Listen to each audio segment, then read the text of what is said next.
Muchachos, vamos a abordar un poco acerca del tema del pecado, porque hace unos días se me acercó un joven de nuestra comunidad pentecostal y me consultó que supuestamente se le había llamado a la atención porque él había incurrido en una práctica pecaminosa.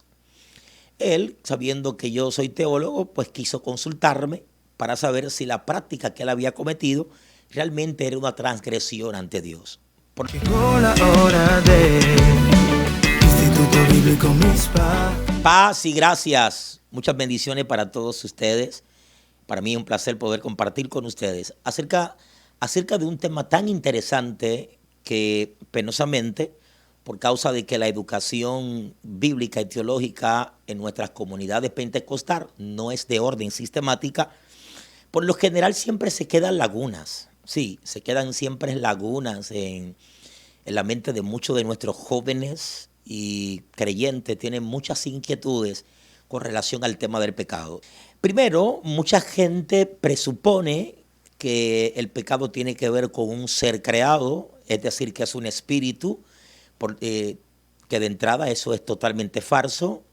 El texto dice que todo lo que Dios creó, lo creó bueno, y dice que bueno en gran manera. Por lo tanto, el pecado no es un espíritu, es decir, no es un ser.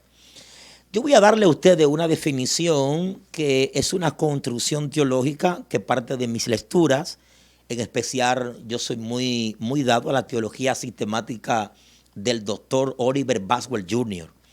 Y mi definición del pecado es lo siguiente. El pecado es una condición de ser que llega a ser cuando el ser no hace lo que tiene que hacer. De sencillo, ya.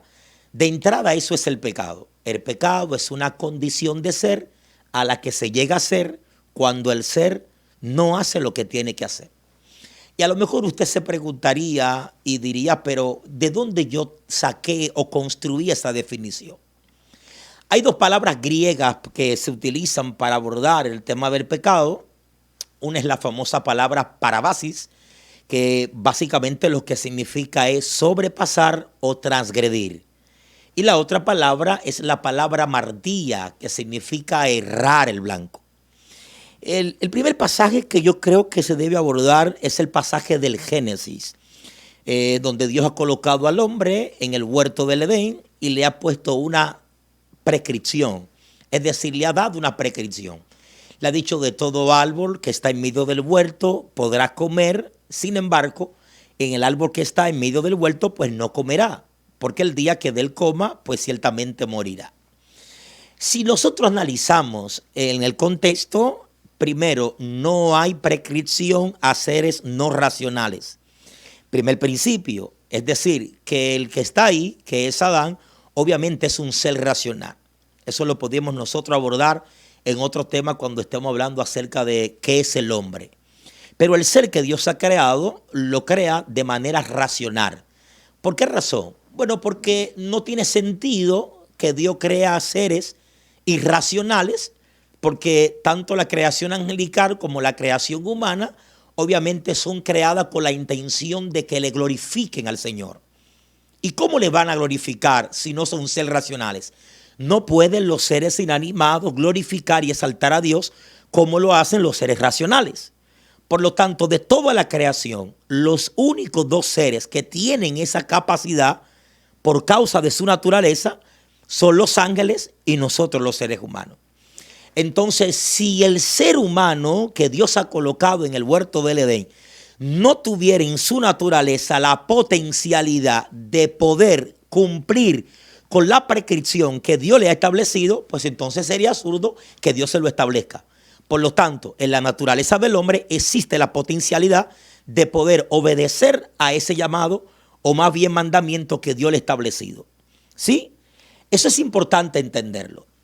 Entonces, ¿cuándo el hombre peca contra Dios? El hombre peca contra Dios en el instante o momento que no cumple con lo establecido que su Dios le ha prescrito.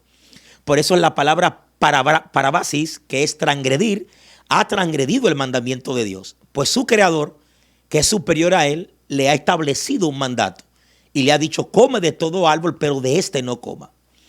Lo mismo es básicamente la palabra amartilla, que básicamente es un término que significa errar el blanco. Obviamente Adán falla, ¿no? Adán no incesta donde tiene que dar, porque obviamente ha incurrido en transgresión. Entonces ahora, ¿qué es lo que ocurre en la vida del hombre? Vamos a ver. Es importante relacionar ambas doctrinas. Me explico. Tiene que ver con la doctrina de la imagen y semejanza de Dios en nosotros. El doctor Oliver Bosworth, en su teología sistemática, plantea lo siguiente. Dice, Dios ha creado al hombre a su imagen y semejanza. Pero ¿cuál es la imagen de Dios en el hombre? Vamos a ver. Primero tiene que estudiarse lo que es la teología propia. Y en la teología propia, que es el estudio acerca del ser de Dios, es decir, Dios Padre, se conoce cuáles son los atributos, naturaleza del ser de Dios. A ver, se define a Dios de la siguiente manera. Dice, Dios es un espíritu infinito, eterno e inmutable en su ser, en sabiduría, en justicia, en bondad, en santidad y en verdad. Por lo tanto, la imagen de Dios en nosotros no tiene que ver en lo absoluto en cuanto a aspecto físico. Es decir, nosotros en cuanto a aspecto físico no nos parecemos a Dios, porque Dios no es materia como somos nosotros. Tiene que ver en cuanto a nuestro ser inmaterial. Así lo plantea el doctor Oliver Bosworth en su teología sistemática. Esa imagen de Dios en el hombre es la siguiente, que el hombre en su estado puro, es decir, antes de cometer pecado, es justo, era justo, santo, verdadero, misericordioso, bondadoso, etcétera, etcétera. Cuando el hombre peca contra Dios, es decir, transgrede, sobrepasa, erra el blanco, entonces, ¿qué ocurre? Entonces pierde esa característica, se daña la imagen de Dios en el hombre. Una imagen que solamente puede ser recuperada por medio de Cristo Jesús, Señor nuestro, a través de la conversión. ¿Sí? En lo contrario, no hay forma de que el hombre pueda por sí mismo recuperar esa imagen. Es totalmente imposible, completamente absurdo. De hecho, si el propio Dios, por medio de su gracia preveniente, no da convicción de pecado en nosotros, nosotros no podemos tampoco dar el paso para iniciar ese proceso de construcción de la imagen de Dios. Entonces es importante entender esto, que la imagen de Dios en el hombre no tiene que ver nada en cuanto a aspecto físico, sino en cuanto a condición interna, en nuestro espíritu. Antes de practicar el pecado, el hombre era justo, santo, verdadero, misericordioso. Pero al haber pecado contra Dios, obviamente el pecado ha dañado su ser inmaterial. Ahora el hombre no es justo, ahora el hombre no es verdadero, no es misericordioso, no hay verdad en él, sino todo lo contrario, tal como lo plantea el apóstol Pablo en la carta a los romanos, ¿cierto? Que no hay un justo ni a un bueno, todos nos hemos descarriado como oveja, ¿cierto? Y que el pensamiento del corazón del hombre va de continuo hacia el mal. Entonces, hay que entender eso. Si regresamos un poquitico hacia atrás para volver a retomar la idea del pecado, entonces vamos a entender por qué razón yo he construido esa definición. Que el pecado es una condición de ser a la que se llega a ser cuando el ser no hace lo que tiene que hacer.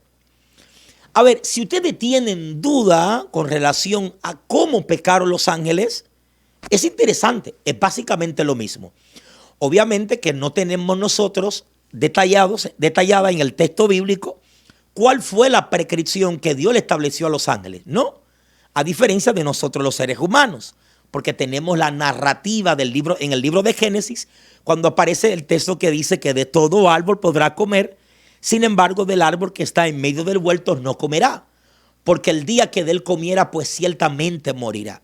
Conocemos la prescripción, es decir, conocemos el mandamiento, pero no conocemos esa prescripción o mandamiento establecido a los ángeles.